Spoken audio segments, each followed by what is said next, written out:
네, 오늘 성경 말씀은 요한복음 13장 34절 한 절입니다. 예, 다 같이 합독하도록 하겠습니다. 시작. 새 계명을 너에게 주노니 서로 사랑하라. 내가 너희를 사랑한 것 같이 너희도 서로 사랑하라.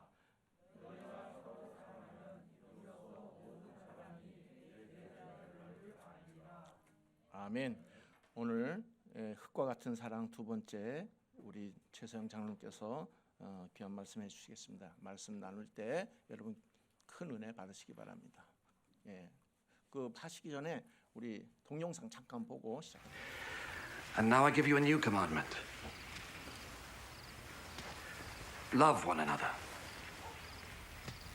As I have loved you, so you must love one another. If you have love for one another, then everyone will know that you are my disciples.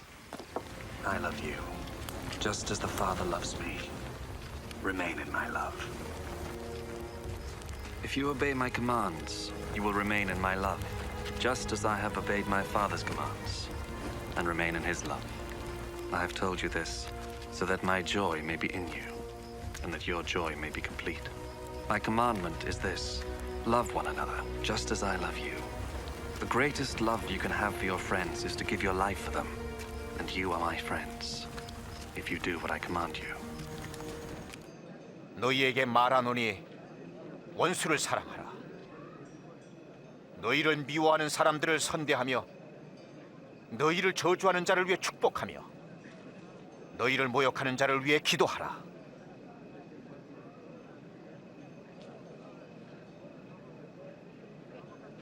만일 너희를 사랑하는 자만 사랑한다면 어찌 축복을 받을 수 있겠느냐? 죄인들도 자기를 사랑하는 자는 사랑하느니라. 너희를 선대하는 자에게만 선대한다면 어찌 축복을 받을 수 있겠느냐? 죄인들도 그 정도는 하느니라. 어떻게 저 여자를 만질 수 있지? 응? 말까지 하다니 말이야. 아이고 더러워.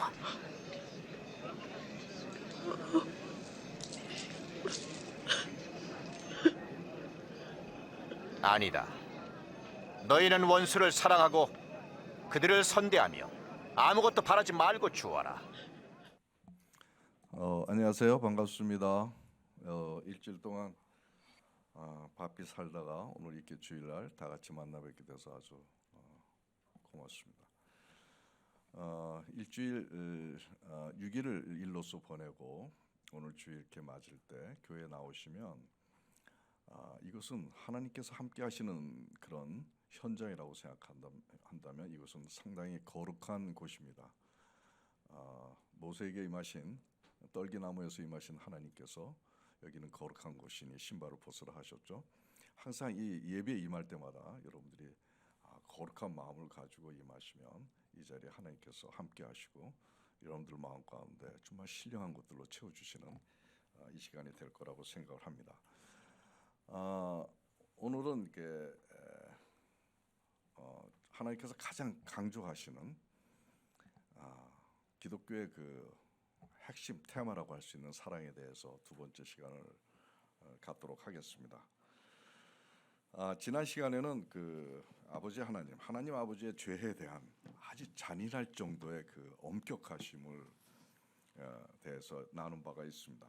그동안 하나님은 은혜와 자비의 하나님으로만 생각했던 우리로서는 조금 마음이 무겁지 않았을까 하는 생각이 드는데, 그러나 왜 하나님께서 잔인할 수밖에 없는 죄에 대해서 그런 것에 대한 이유를 우리가 살펴보면 전혀 반대의 생각으로 오늘 여러분 바뀔 거라고 생각합니다.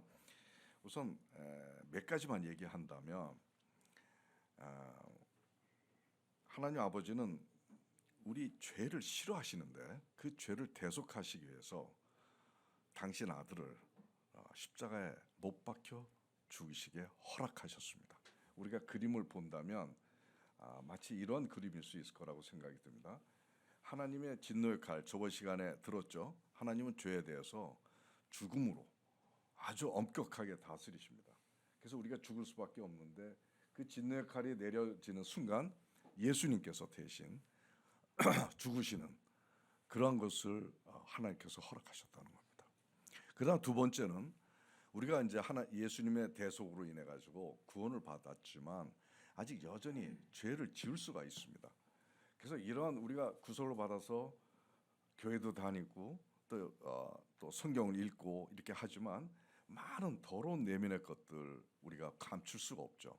그럴 때마다 하나님의 진노가 임하실 수밖에 없는 상황이지만 이때 예수님께서 그 진노를 다 막아내시는 그러한 것으로 우리를 보호해 주신다는 거예요. 그렇지 않으면 우리가 살 수가 없습니다. 그러니까 이것 또한 하나님 아버지께서 계획 속에 이루신 것입니다. 그다음에 세 번째는 우리가 양이라고 산다면 우리가 살아가는 것이 얼마나 어렵고 힘든 세상을 살아갑니까? 여기서 우리가 하나님께서 싫어하시는 그 죄를 짓지 않게 하기 위해서 계속 가르쳐 주시고 깨닫게 해주시고 또 변화시키게 하는 그런 가정교사와 같은 일을 성령님께서 하신다는 얘기입니다. 자, 요 정도 우리가 스토리만 우리가 살펴보더라도 이 대목에서 세 분 하나님에 대해서 여러분들은 어떤 생각이 드십니까? 다 여러분들이 실제 경험한 것이 아니고 눈에 보이는 것은 아니지만 그동안 우리 인류에게 이와 같은 하나님의 역사가 일어났다는 것을 우리가 믿는다면 정말 얼마나 하나님께 감사할 수밖에 없겠습니까? 그렇죠? 이런 하나님을 여러분들은 어떻게 생각하세요? 너무 감동스러운 우리에 대한 하나님의 사랑입니다. 이제는 하나님이 무서워서 죄를 짓지 않고 사랑을 강제로 하는 것이 아니라 하나님이 너무 좋아서 너무 감사해서 이제 하나님의 뜻을 따라야 되겠다는 마음으로 이 세 가지 장면만 보고서라도 여러분들은 그런 마음을 가지시길 바랍니다. 우리 인간적으로도 나를 도와주고 은혜를 베풀고 그러면 의리를 지키잖아요. 의리를 지키잖아요. 바로 이런 하나님께서 우리에 대한 사랑을 우리가 생각한다면 하나님께 대한 의리도 우리가 지켜야 된다 이런 생각이 듭니다. 아무튼 정리를 해보면 하나님 아버지는 죄는 끔찍하게 싫어하신다는 겁니다. 그래서 우리가 죄를 짓는 것을 묵과해서는 안 된다는 그러한 생각을 갖고 있어야 됩니다. 그러나 죄는 싫어하시지만 죄인은 또 너무나 끔찍히 사랑하신다는 겁니다. 그래서 당신의 아들을 우리 대신 죽게 하셨습니다. 다 이런 계획이 뭐 때문에 그렇습니까? 죄인일 수밖에 없는 저희들을 천국에 갈 수가 없습니다. 다시 천국에 갈 수가 없어요. 근데 예수님이 우리의 죄를 다 대속해 주시고 또 대속받은 우리가 구원을 받아서 여전히 죄인일 때 성령께서 계속 우리를 고쳐주시고 회개하게 하시고 깨닫게 하시면서 우리가 천국에 가서 살 수 있는 자격을 가질 수 있도록 새 하나님이 우리를 위해서 이렇게 수고하신다는 겁니다. 이런 모든 하나님의 애쓰시는 그런 모습을 우리가 생각할 때 정말 하나님의 뜻 가운데 우리가 거해서 결국 하나님 천국에서 하나님과 함께 영화스러운 천국의 삶을 누릴 수 있는 그런 것을 소망하시기 바랍니다. 아무튼 저번 시간의 것을 우리가 요약을 하면 우선 하나님의 사랑 우리가 실체를 지금 우리가 알아가고 있는 거죠. 근데 첫 번째는 굉장히 엄격하고 아주 징계를 할 수 있다는 얘기입니다. 그래서 우리가 사람을 사랑하면 좋아하기만 하는 게 아니라 정말 그 사람이 잘못되지 않게 하기 위해서 이렇게 견책도 하고 훈계도 하고 하는 그런 것들을 게을리하지 말아야 되고 특히 자식한테 그렇게 하셔야 돼요. 사랑한다고 무조건 끼고 도는 게 아니라 잘못된 길로 가지 않게 채찍을 드는 거.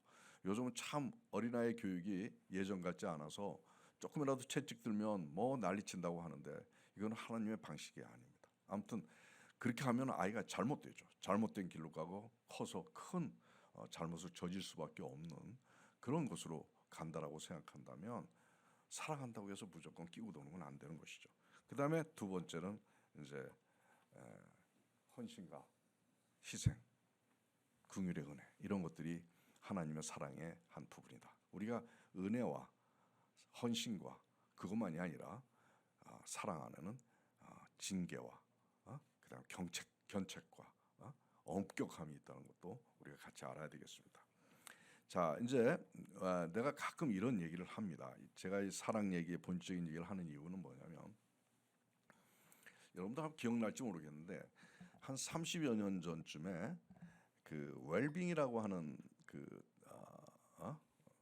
단어가 사회 또 기독교에 굉장히 회자됐던 일이 있었는데 기억이 나십니까? 예, 웰빙 하자 그랬어요. 웰빙은 잘 살자는 뜻이에요. 돈으로만 잘 사는 게 아니라 마음도 행복하고 편안하고 영혼육이 전인적으로 잘 살자 하는 그런 캐치프레이즈를 내 걸어가지고 기독교계에서는 뭐 웰빙 포럼이다, 웰빙 무슨 선교 대회다, 뭐다 굉장히 많이 이렇게 됐어요.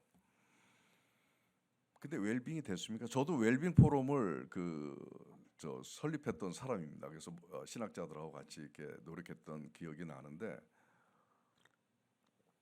근데 그때 그런 운동을 통해서 웰빙이 됐나요? 예? 다 행복하고 잘 살고 자살률은 자꾸 높아지죠. 사람들의 삶은 더 피폐해지죠. 내 마음속에 평안이 없죠. 웰빙이 안 됐어요. 그러니까 웰빙이 조금 사라졌어 지금 살살. 그 다음에 드러난 게 뭡니까? 예? 힐링이란 말이 드러났어요. 힐링. 요즘은 힐링이란 말은 요즘도 쓰고 있어요. 그래서 사람들을 치유해주고 뭐 해서 그래서 힐링 콘서트도 하고 뭐 기독교뿐만이 아니라 사회 문화에서도 그런 일을 하는 걸 보는데 힐링, 치유가 되자. 근데 치유가 됩니까? 치유 잘 안 돼요. 아픈 사람 여전히 아프고 마음이 괴로운 사람 여전히 괴롭고 그냥 잠시 위안만 받을 뿐이지 진정으로 평안하고 기쁘고 행복한 삶으로 돌아가지 않아요. 왜 안 될까요? 왜 안 될까요? 저는 이렇게 생각했습니다. 본질로 돌아가지 않아서 그렇다. 본질로 회복되지 않아서 그렇다는 얘기입니다. 그래서 제가 여기다 왜 웰빙이 안 되고 왜 힐링이 안 되느냐? 이유는 리커버리가 안 돼서 그렇다. 그래서 리커버리 운동이 이제 시작이 돼야 될 상황이다라고 제가 얘기하고 싶습니다. 리커버리라고 하는 거는 회복이에요. 리커버리는 원래 뉴는 아니에요. 새로운 것은 아니에요. 원래 있었는데 그게 본질적인 게 있었는데 이게 다 잊어버려 가지고 지금 딴 데로 가 있는 것을 다시 찾아서 그 옛 것의 본질을 찾아서 다시 그리로 돌아가자는 겁니다. 그래서 우리가 본질로 회복하는 것은 우리가 웰빙과 힐링의 전제 조건이 되고 우리 삶의 행보가 리커버리를 향해서 우리 한국교회와 우리의 삶이 그 길로 향해서 우리가 달려나가야 된다라는 생각을 해봅니다. 아무튼 이제 리커버리하는 입장에서 그런 측면에서 우리가 하나님의 본질적인 천국의 가치들 여기로 다시 돌아가는 것, 여기로 다시 돌아가는 운동을 우리 미디에이터 교회에서는 해야 되겠다. 오늘 그 중에 일환이라고 할 수 있는 하나님 사랑에 대해서 얘기하는 것입니다. 바로 하나님은 사랑을 강조하셨습니다. 근데 그것이 다 잊어버리고 묻어두고 옛것이 되어버렸습니다. 이제 다시 하나님께서 우리에게 강조하시는 그 사랑으로 돌아가기 위해서 우리가 오늘 사랑에 대한 얘기를 나눌 텐데 아까 예수님의 영상에서도 봤지만 원수를 사랑하라. 너희를 미워하고 핍박하는 자들을 축복하라. 그리고 사람들이 싫어하는 그 창녀도 이렇게 어루만져 주시는 사랑을 보여주시고 참 쉽지가 않습니다. 인간의 이성이나 인간의 어떤 관습이나 생각의 그 기준을 볼 때 원수 사랑할 수 없고 저렇게 더러운 사람을 또 이렇게 껴안아 줄 수도 없고 이게 우리의 모습입니다. 사실 그래서 하나님께서 요구하시는 그 사랑이 참 우리가 받아들이고 실천하기가 어려워요. 그러나 포기하면 안 된다는 것이 제 생각입니다. 어떻게 해서든지 자꾸 이걸 우리가 다뤄야 되겠다. 지금 자꾸 장롱에 묻어두고 있는데 다뤄서 사랑의 문이 열리도록 우리 내면에 그래서 하나님의 사랑을 실천할 수 있는 우리가 되도록 우리가 열심히 하다 보면 되지 않겠나 이런 생각을 가지고 오늘 또 사랑에 대한 얘기를 나눕니다. 내가 할 일 없이 되지 않도록 여러분들이 같이 집중해서 이렇게 우리 사랑을 같이 얘기하며 나누며 그래서 본질로 회복하는 그런 시간이 되길 바랍니다. 먼저 본론에 들어가기 전에 사랑에 대한 우리의 실태, 우리는 사랑에 대해서 어떻게 생각하는가를 다 아시지만 한번 점검해보고 들어가겠는데, 아시다시피 주님께서는 형제 사랑을 진짜 열심히 추구해라. 형제 사랑을 하는데 물러서지 말라. 뒤로.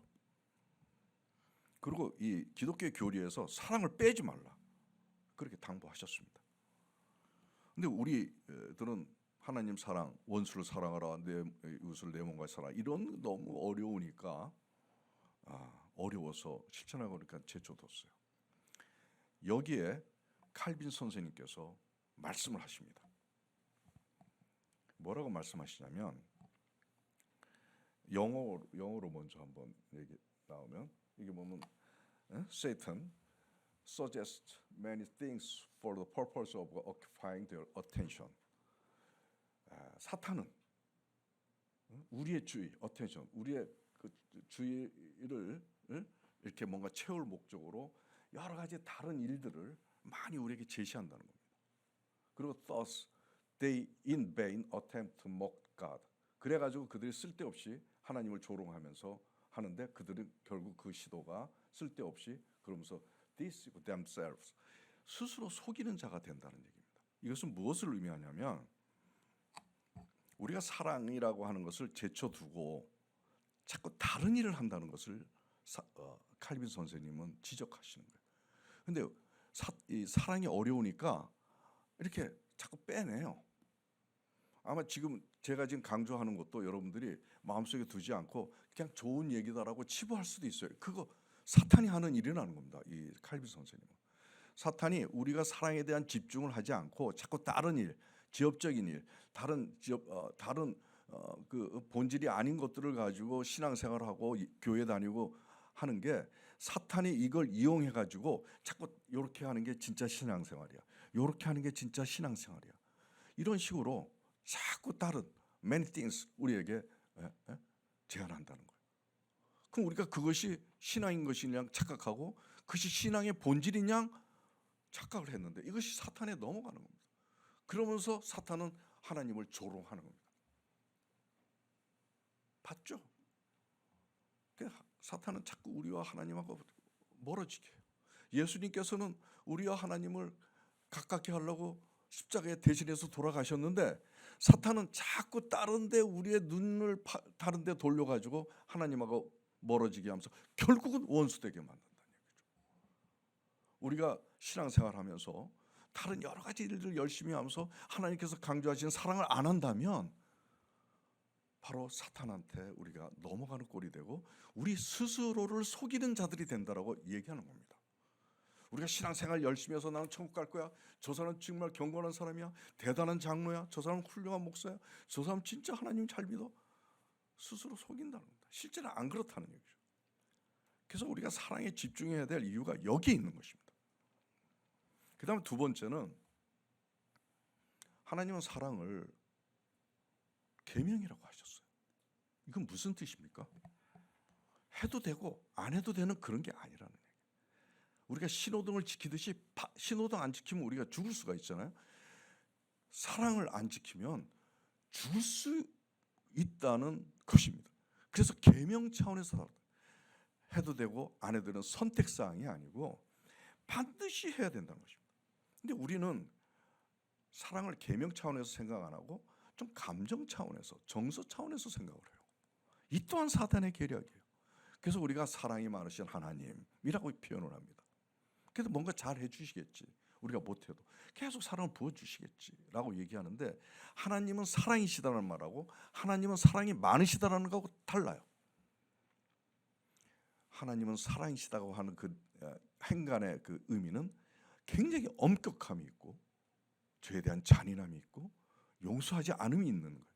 사랑이 많으시다는 무조건 좋아하는 것으로 우리가 생각할 수 있는데, 이건 착각이다. 약간의 하나님과의 사랑에 대한 개념의 차이가 있다라고 하는 것입니다. 어쨌거나 하나님은 감정 차원이고 정서 차원이 아니라 계명 차원에서 신호등과 같이 반드시 지켜야 된다라고 하는 것을 말씀하신 것입니다. 근데 우리가 이거를 놓치고 있다는데 문제가 있는 거죠. 그다음에 세 번째는, 하나님께서는 내 이웃을 내 몸같이 사랑하라, 원수를 사랑하라라고 말씀하셨는데 우리는 대충 친구 관계나 또 이웃이나 또 가족 관계나 또 직장 동료나 우리 교회에서 교우 관계나 대충 피해 안 주고 그냥 경우 바르게 살면 되지. 요 정도. 뭐 그렇게 헌신하고 희생하면서까지 사랑? 우리 그 정도의 수준이죠. 부인 못 하시죠. 저도 그러니까요. 그냥 대충 그냥 경우 바르게 그리고 피해 안 주고 그렇게 살면 되지 뭐. 이 정도죠. 근데 하나님의 사랑은 그게 아니라는 겁니다. 굉장히 깊어요. 이거보다. 하나님의 사랑에 대한 하나님의 생각과 사랑에 대한 우리들의 생각의 온도차는 굉장히 현격합니다. 오늘 이 시간에 그 현격한 온도의 차이를 우리가 좁혀야 되겠다. 그리고 하나님께서 계명으로 다스릴 그 이유를 알아야 되겠다라고 하는 것입니다. 자, 이제 사랑은 여러분한테 구원합니다. 테레사 수녀나 손양호 목사님 같은 분, 1세기에 한 명 나올까 말까 하는 그러한 분들만 하는 게 사랑이 아닙니다. 우리 모두 할 수 있습니다. 테레사 수녀, 손양호 목사 이상으로 할 수 있습니다. 어떻게? 예수님을 닮아가면서 그런 노력을 우리가 해가면서 그런 사랑의 존재로 변하게 되면 저절로 우리는 테레사 수녀님 같은 삶을 살게 되는 것이고 손양호 목사님과 같은 모습을 드러낼 수 있다는 것입니다. 이제 여러분 어떤 특정한 사람만 사랑을 하는 것이 아니라 우리 모두가 다 할 수 있다라고 하는 자신감을 가지고 이제 우리가 한번 하나님께서 요구하시는 그 사랑을 우리가 한번 도전해보는 그런 시간을 갖도록 하겠습니다. 자, 첫 번째 우리가 이제 저번 시간에 제가 예고했지만 왜 사랑이 계명이냐 이거죠. 왜 사랑이 계명이냐? 아직까지도 우리는 사랑이 감정이죠. 정서고 뭐 사랑에 대한 가요가 얼마나 많습니까? 다 사랑 타령이죠. 서로 좋아하고 없으면 못 살고 막 이런 감정적인 그런 차원에서 다루는데 왜 계명이라고 하느냐 이거죠. 먼저 한번 말씀을 보면 사도행전 17장 26절 말씀을 보면 인류의 모든 족속을 한 혈통으로 만드사 온 땅에 살게 하시고 그들의 연대를 정하시며 거주의 경계를 한정하셨으니. 네. 이 말씀은 뭡니까? 우리 모든 인류를 한 혈통으로 만드셨다고 돼 있어요. 여기 지금 여러분 계신데 다 얼굴도 다르고 생활 방식도 다르고 생각도 다르고 삶의 처지도 다르고 다 달라요. 우리는 그것을 내가 아닌 다른 사람을 남이라고 얘기하고 타인이라고 얘기하죠. 여기서는 무슨 말씀입니까? 우리는 남이 아니라는 거죠. 타인이 아니라는 거죠. 한 혈통이라는 겁니다. 한 뿌리에서 나왔다는 거예요.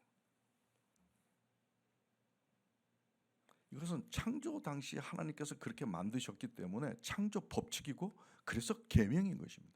그래서 계명 차원에서 다루는 거예요. 우리 남이 아니다. 한 혈통, 한 뿌리에서 나왔다는 겁니다. 태생적인 계명입니다. 태생적인 계명. 자, 이제 한번 여러분들 한번 눈을 돌려서 옆으로 한번 보세요. 앞에 있는 사람 뒤도 한번 보세요. 남 아니에요. 어떻다고요? 한 뿌리에서 나왔어요.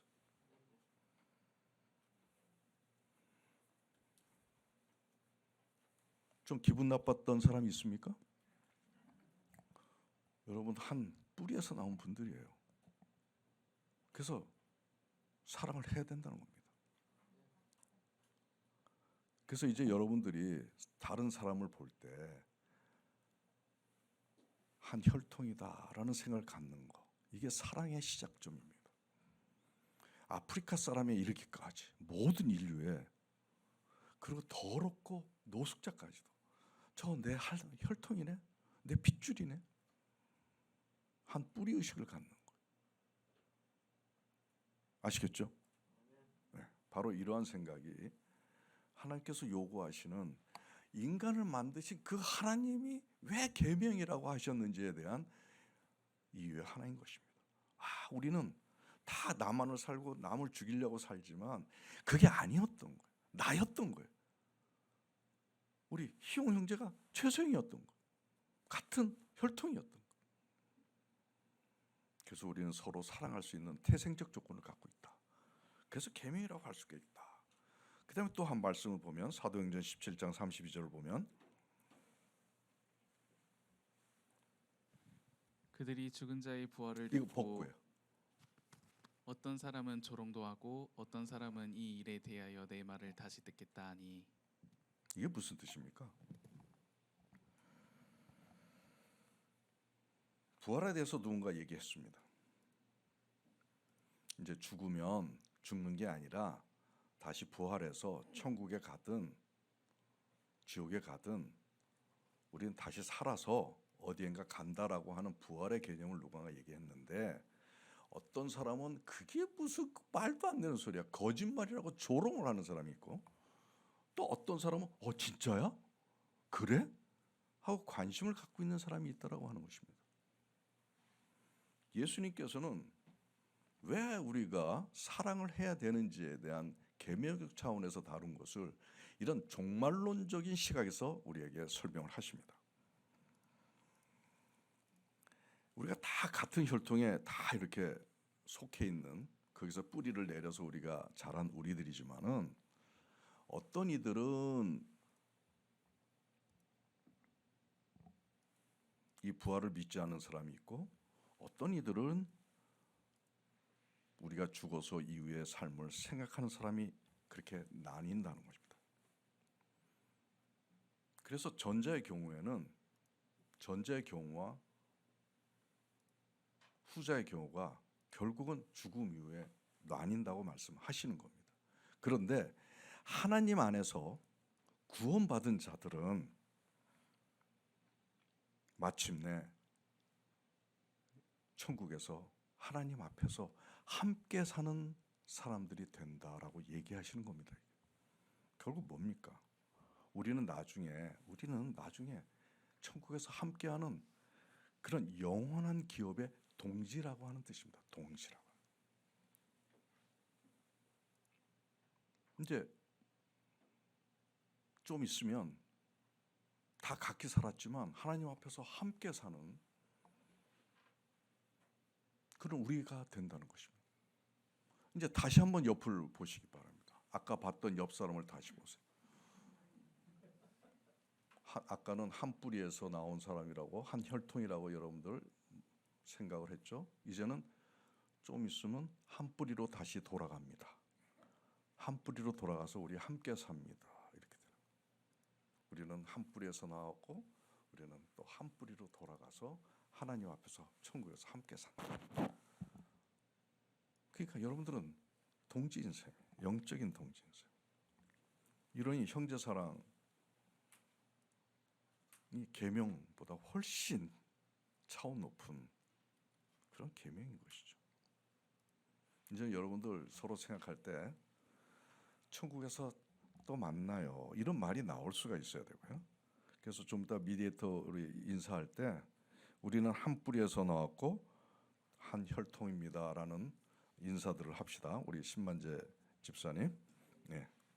그 다음에 조금 가까워졌죠, 여러분들이 서로가. 안 그래요? 가까워졌어요?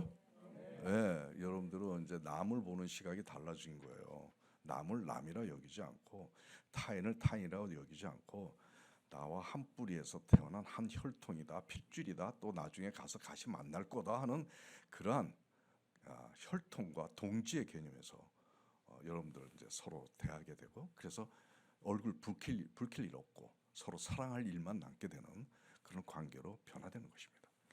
그다음 세 번째는 사랑의 계명이라고 하는 또 다른 이유가 있습니다. 에베소서의 말씀을 보면 그에게서 온 몸이 각 마디를 통하여 도움을 받음으로 연결되고 결합되어 각 지체의 분량대로 역사하여 그 몸을 자라게 하며 사랑 안에서 스스로 세우느니라. 예, 이건 무슨 뜻이냐면 우리 몸입니다. 우리의 몸이 요만한 뭐 자그마한 그 육체지만 이 안에 백체가 있다고 그러죠. 오장육부 이 안에는 11개 장부가 있습니다. 보이지 않는 호르몬까지 하면은 12개의 장부라고 한의학에서는 그래요. 12식구가 이 안에 있어요. 12식구가 요 좁은 공간에. 그리고 뼈도 있고 근육도 있고 무릎도 있고 이제 그런 것도 있지만 12장기가 중심인데 생명에 이 12장기가 같은 게 하나도 없어요. 그죠? 간은 브라운 색깔이고 크기는 이렇게 삼각형 모양으로 됐고 심장은 빨간색이고 이렇게 동그랗게 돼 있고 위장은 이렇게 길게 하나의 관으로 흰색이지만 그렇게 돼 있고 폐는 좀 검은색이지만 또 모양 콩팥은 또 그 완두콩처럼 두 개가 생기고 색깔도 다르고 크기도 다르고 기능도 다르고 같은 게 하나도 없어요. 여러분들과 같이 여러분들도 같은 사람이 하나도 없어요. 근데 이 12장기가 같은 게 하나도 없고 서로 다른데 서로 싸움합니까? 안 싸움하죠. 서로 싸우면 어떻게 될까? 간이 배 밖으로 나올 수도 있고 위장이 이렇게 튀어나올 때 싸움하니까 불뚝불뚝 뭐 그러겠지. 근데 이 12장기가 하나도 같은 게 없는 12장기가 싸움하지 않고 균형과 조화를 이루면서 아름다운 생명성을 이렇게 구현해내는 거죠. 이 속 안에서는 서로가 뭔가 하고 있어요. 서로가 작동을 하고 있어요. 관계하고 있어요. 소통하고 있어요. 근데 그게 그러면서 아름다운 생명을 구현하는데 그게 뭐라고요? 사랑 안에서 스스로 세운다. 이 서로 다른 요소들이 모인 것을 우리는 공동체라고 얘기합니다. 여기도 이게 작은 공동체입니다. 다 서로 다릅니다. 근데 여기 있는 사람들이 서로 싸움하지 않고 서로 분란을 일으키지 않고 아름다운 미디에이터 교회 공동체로 생명성을 구현한다면 우리 몸에서 이루어지는 것을 우리가 구현하는 것이죠. 그것이 어떻게 해서 이루어진다고요? 사랑 안에서 이루어진다는 거예요. 그러니까 사랑이라는 것이 뭡니까? 공동체의 생명 원리라는 거예요. 공동체의 생명 원리라는 거예요. 공동체가 사는 법칙이라는 거예요. 사랑이 없으면 공동체는 어떻게 된다? 깨진다는 거예요. 여러분들 교회에서 서로 사랑하지 않고 서로 시기질투하고 뒤에서 뒷담화하고 손가락질하고 그러면 어떻게 되겠어요? 깨지는 거죠. 이 교회가 유지될 수 있고 건강하게 생명성을 구현할 수 있는 것은 이 교회를 사랑하고 서로가 서로를 사랑하기 때문에 그렇다. 우리 한국 대한민국도 그래요. 물론 분란이 있지만 그래도 대한민국을 사랑하는 사람이 많으니까 이렇게 무너지지 않는 거예요. 그래서 결국은 사랑이라고 하는 것은 결국 뭐냐? 공동체의 생명 원리다. 그래서 전체를 살리는 공동체 정신이 사랑이고 다양한 요소들이 구성된 공동체가 건강하게 유지되는 생명 법칙이다. 그래서 뭐라고? 사랑은 계명이라는 겁니다. 그래서 율법적 차원에서 다룬 거예요. 그게 감정적 차원하고 다른 거예요. 그래서 우리가 이걸 지키지 않으면 우리는 깨지는 거죠. 대한민국도 깨지고 다 깨지는 거죠. 그래서 이제 사랑의 실체에 대해서 우리가 하나 더 알았어요. 처음에 엄격하고 징계가 있었죠. 그 다음에 남을 위한 헌신과 희생이 있었죠. 그 다음에 지금 한 뿌리 의식과 공동체의 생명 원리라고 하는 것을 우리는 사랑에 대해서 그런 각도로 생각할 수 있게 되었습니다. 이제는 막연한 사랑의 개념을 생각하는 것이 아니라 이러한 구체적인 생각을 가지고 우리는 사랑을 조금씩 알아가고 있는 것입니다. 제가 사진을 하나 보여드리겠습니다. 저희 집에 있는 사진인데 저 뒤에 담장에 있는데 이게 사실은 장미예요. 엔젤 장미라고 엄청나게 그 분홍색 꽃이 한 수백 송이가 펴요. 근데 지금 몇 개 안 폈죠, 저기에. 근데 보니까 전부 덩굴이에요. 넝쿨. 넝쿨이 그 장미를 뒤집어 씌워 갖고 장미를 죽이고 있어요. 사랑이 없는 겁니다. 넝쿨과 잡초는 사랑이 없는 것 같아. 지금 우리 사냐가 다 푸른 것 같지만 다 넝쿨과 다 외래종 잡초로 뒤엉겨가지고 토종 그 아름다운 꽃들이 다 죽어간다고 그러더라고요. 참 안타깝죠. 사랑이 없어요 여기에는. 우리가 그러한 사랑을 하면 안 돼요. 또 다른 그 보면은 여기 다른 여기 보면 여기 지금 저희 집에 단풍나무인데 이 단풍나무인데 여기 가서 얘기할게요. 이게 단풍이에요. 여기 이제 향나무입니다. 근데 여기를 어떻게 하다 보니까 같이 심었어요. 근데 여기서 지금 화면에 안 나오는데 원래 단풍이 여기가 이만큼 자랐던 거예요. 근데 여기가 텅 비었어요. 여기서 보면 텅 비었어요. 그래서 이 향나무가 여기가 없어졌어요. 자라질 않아요. 이게 자라는 거예요. 여기. 이게 사랑이에요. 향나무가 새로운 향나무가 이 단풍은 오래됐습니다. 저기서 한 100년짜리 됐겠나 모르겠어요. 자기 세력인데 새로운 향나무가 들어오니까 조금 자기가 희생을 하는 거예요. 그래서 여지를 만들어 주니까 향나무가 요 반쪽만 있었는데 옆에 자라더라고요. 세상에. 저게 사랑이에요. 제가 그 시인은 아닙니다. 가끔 옛날엔 썼어요. 여기 있을 때. 꽤 오래전에 제가 침묵 수행을 한 적이 있었습니다. 한 10일 정도 침묵 수행을 했어요. 이 10일 동안 말 하나 안 하는 거예요. 그 까만 도포자리 쓰고선 다니면서 무건 수행을 했어요. 그때 설국산에서 했는데 그 설국산에 보면은 깊은 산속이 있고 계곡도 있고 거기를 내가 다니면서 참 사람 정말 하루 종일 말하는 직업인데 말 안 하려니까 굉장히 괴롭더라고. 근데 이 침묵이라고 하는 것이 굉장히 중요한 것 같더라고요. 우리가 살면서 내가 그때 경험한 바는 대한민국은 또 다른 자기 자아를 발견할 수 있는 하나의 채널 역할을 하는 것 같아요. 그동안엔 막 사람들하고 사귀면서 이렇게 대하면서 이렇게 살다가 침묵하는 순간 내 자신을 돌아볼 수 있고 또 보이지 않는 것을 볼 수 있는 그런 길을 열어주더라고요. 그래서 가끔 여러분들도 무거운 말하지 않고 가만히 생각하면서 자기 자신 돌아보고 주위 돌아보고 이러는 게 참 중요할 것 같다는 생각을 권합니다. 그래서 제가 그때 썼던 시가 있어요. 잘 못 썼지만 한번 들어주시겠습니까?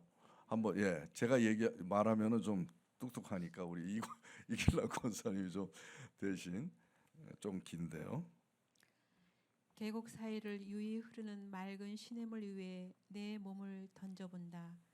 물이 나를 받쳐주며 꽃잎들이 반기는 가운데 나는 그들과 말없는 대화를 나눈다. 물이 흐르는지 내가 흐르는지 주위의 높고 낮은 나무들, 꽃들, 풀들이 모두가 나를 반기고 희롱하며 합창한다.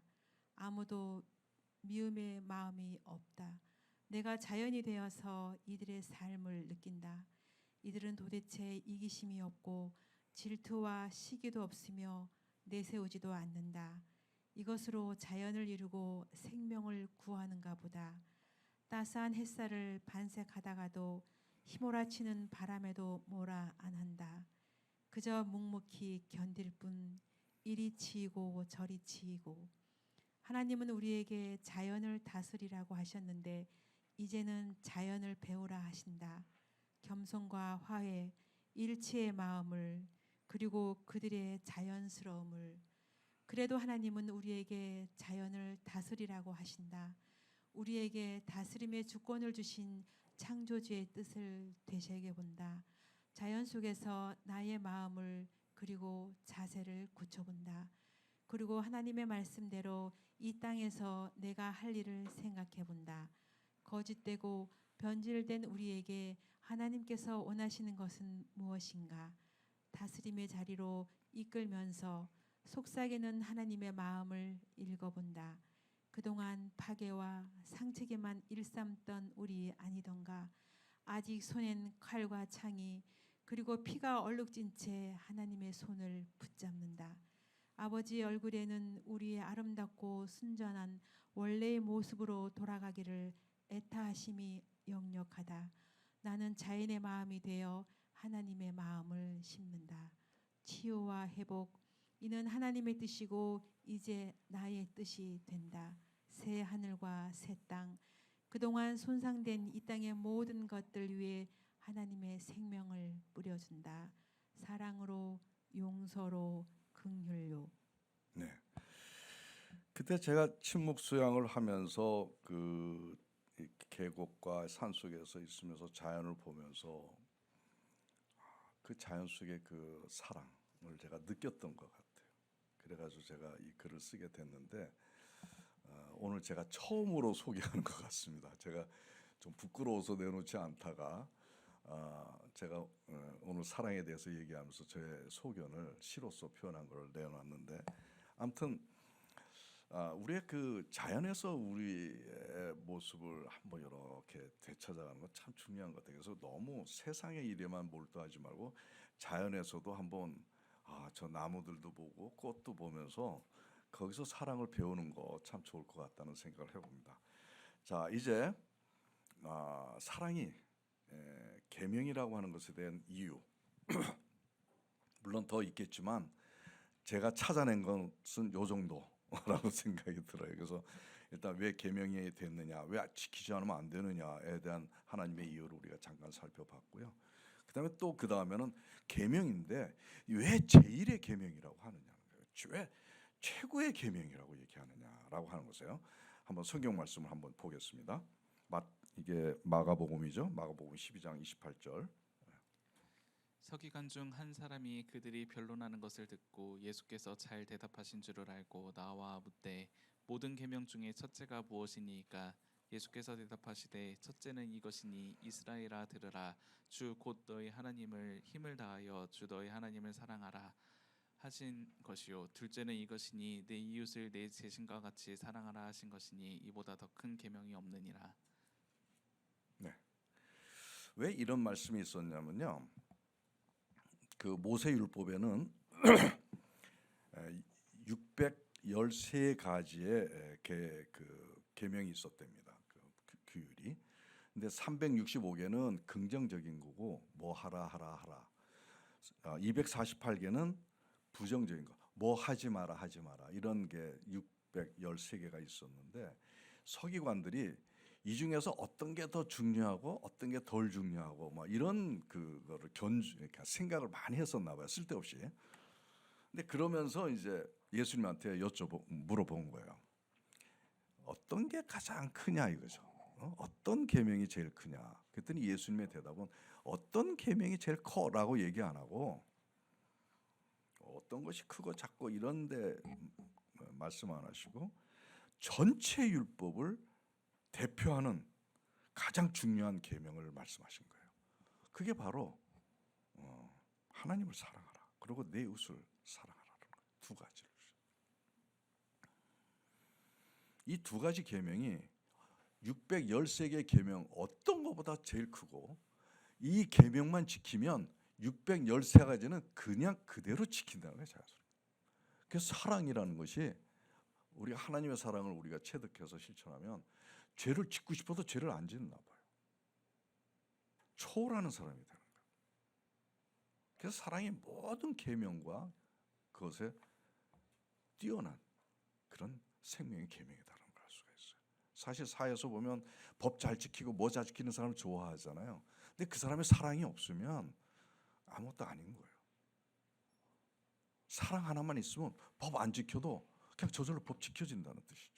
그래서 제1의 계명이라고 얘기한 겁니다. 그 다음에 또 한 가지는 계명에 대해서 다룬 것 중에 예수님께서는 계명을 사랑을 새 계명이라고 새자를 붙였어요. new라고. 왜 새 계명이라고 이제 하셨느냐? 우리 요한복음 말씀을 읽어봅시다. 새 계명을 너희에게 주노니 서로 사랑하라. 내가 너희를 사랑한 것 같이 너희도 서로 사랑하라. 왜 새 계명이라고 하셨을까요? 근데 사실은 새 계명이 아니었어요. 구약 시대 이미 레위기에 보면 내 이웃 사랑하기를 내 몸과 같이 하라고 구약 율법에 나와요. 나옵니다.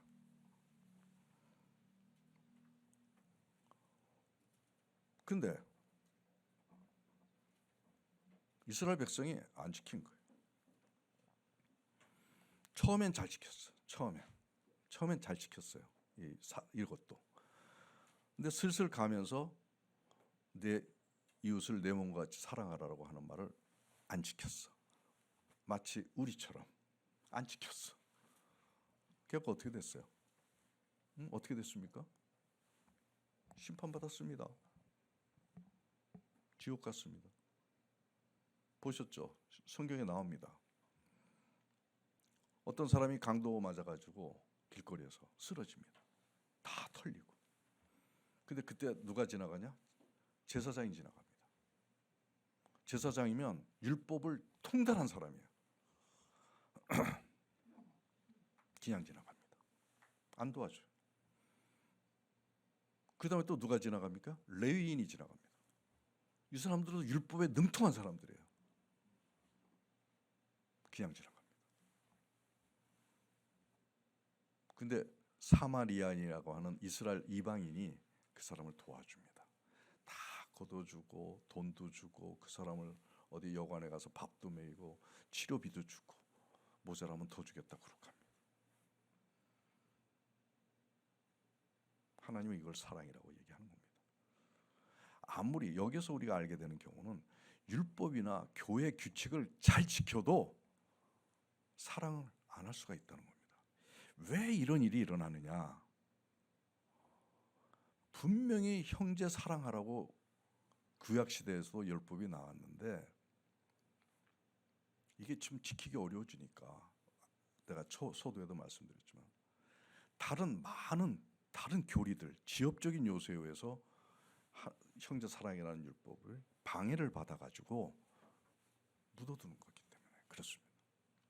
그래서 주님은 새 계명이라고 얘기한 겁니다. 항상 사람들은 율법을 주면 처음엔 잘 지킵니다. 우리 그 교회도 초대교회는 아주 뜨거웠습니다. 근데 오래되면서 지금 우리 한국교회 이렇게 편만케 되니까 하나님의 뜨거운 사랑 다 씻고 하나님께서 요구하시는 걸 다 제쳐주고 자기 방식으로 예배를 드리고 신앙생활을 하는 것이죠.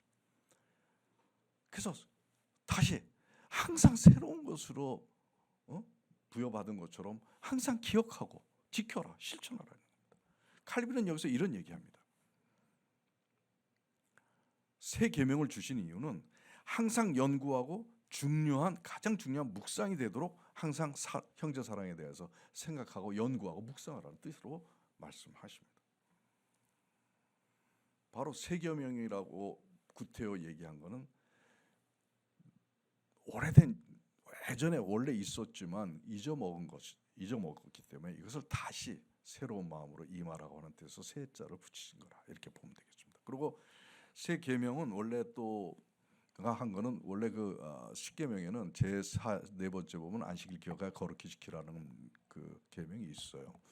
근데 안식일이 되면 그게 토요일입니다. 토요일이 되면 아무것도 안 하고 경건하게 하나님 찬양하고 예배드리는 것으로 율법에 나오는데 이게 바뀐 겁니다. 그래서 이스라엘 백성들은 토요일 날 그 안식일을 범하면 죽였어요.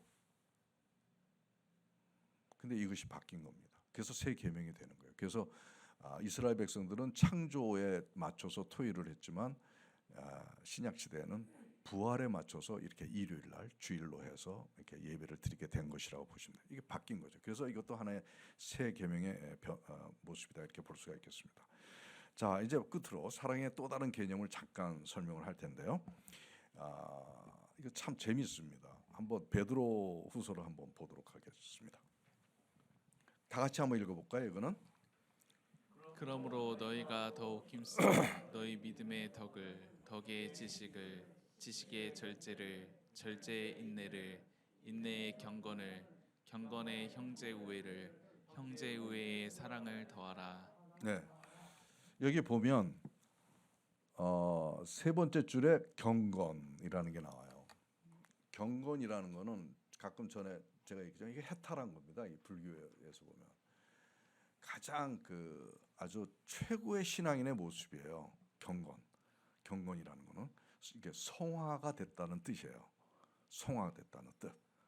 그러니까 최고의 그 신앙인들의 모습을 우리가 성화. 그리고 이제 그래서 세인트, 성 베드로 뭐 이런 식으로 붙이듯이 그런 건데, 경건이라고 하면 우리 신앙생활의 최종 목표점 아니겠어요? 이것이 우리의 로망이죠. 신앙생활하면서 경건의 삶을 사는 거, 성화되는 거. 근데 경건보다 형제 우애가 그 다음 단계예요. 하나 더 높다는 거예요. 이게 왜 그럴까요? 경건까지는 자기 신앙을 키우는 거예요. 자기. 근데 형제 사랑은 타인에 대한 것을 얘기하는 거예요. 그러니까 자기 신앙생활하는 것이 진짜 온전케 하는 것이 어려운데, 그거보다 더 어려운 건 남하고의 관계에서의 그 어떤 우리의 삶이 더 어렵다는 거예요. 그래서 우리가 사실 옆에 우리 아까 남이 아니라고 했는데, 사실 타인하고의 관계를 사랑으로 이끌어나는 게 진짜 경건을 해탈하는 것보다 더 어렵다는 거예요. 해탈하는 것보다 더 어렵다. 그리고 그 위에다가 그거도 어려운데 거기다 사랑을 더하래. 이 사랑을 더하라는 것도 무슨 의미일까요? 참 어렵죠? 우리 그냥 전에는 그냥 넘어갔는데 나 이걸 굉장히 중요하게 생각했습니다. 여기서 사랑을 더하라는 게 뭘까? 도대체 사랑의 개념은 어디까지인가? 굉장히 고민을 많이 했습니다. 여기서 제가 알게 된 게, 전에 고린도전서 13장을 말씀드릴 때 내가 가진 거 다 내어주고 내 몸을 불살라 내어줄지라도 라는 말씀이 있죠. 그런데 사랑이 없으면 아무 유익이 없느니라고 하는 말씀을 내가 소개한 바가 있습니다. 여러분 읽어보셨죠? 내 거 다 내주고 내 몸 죽여서 헌신했는데 그것이 사랑이지, 도대체가 또 뭐가 더 필요하겠어요? 이렇처럼 헌신적이고 희생적인 사랑이 어디 있어요? 근데 여기에도 사랑이 없다는 거예요. 사랑에 뭐 하나가 빠졌다는 거예요. 뭘까요?